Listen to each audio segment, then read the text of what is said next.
नैनं छिन्दन्ति शस्त्राणि नैनं दहति पावकः न चैनं क्लेद्यन्तापो न शोष्यति मारुतः।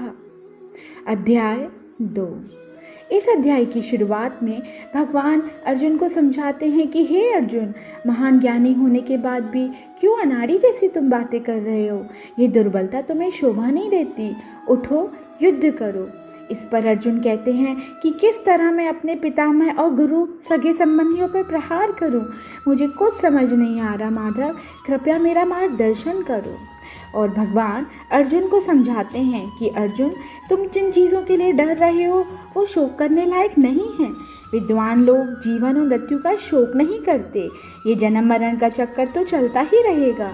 जिस तरह एक ही जन्म में हम बच्चे, जवान, बूढ़े और मृत्यु को प्राप्त होते हैं, उसी तरह ये शरीर के अंदर की आत्मा भी एक शरीर को छोड़कर दूसरे शरीर को धारण कर लेती है।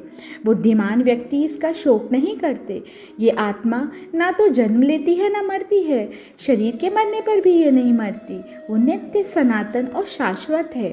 और जब ये आत्मा ही शाश्वत है तो तुम किसके लिए इतना दुख कर रहे हो। उठो अर्जुन, युद्ध करो। और हाँ अर्जुन, ये मत भूलो कि तुम एक क्षत्रिय हो और क्षत्रिय होने की वजह से ये तुम्हारा परम कर्तव्य है कि तुम्हें युद्ध तो करना ही चाहिए। क्योंकि अगर तुम युद्ध नहीं करोगे तो लोग तुम्हारा अपमान करेंगे, और एक सामान्य व्यक्ति के लिए अपमान तो मृत्यु से भी बढ़कर है। लाभ हानि, विजय पराजय की चिंता छोड़ो अर्जुन, युद्ध करो।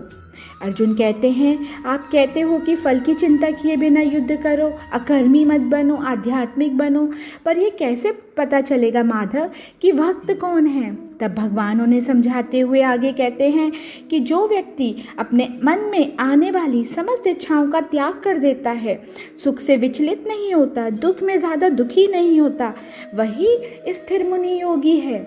भगवान अर्जुन को बार बार समझा रहे हैं कि अर्जुन, अपनी इंद्रियों के पीछे मत भागो, भोग की इच्छा को कम करो, मन को मुझ में लगाओ, क्रोध मत करो, राग द्वेष से रहित रहो और अपना मन मुझ में लगाओ, अपना कर मुझे समर्पित करो। इस तरह समर्पण करने वाला इंसान ही स्थित प्रज्ञ योगी है।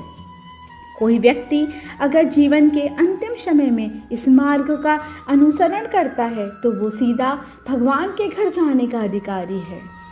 इस तरह अध्याय 2 पूर्ण होता है।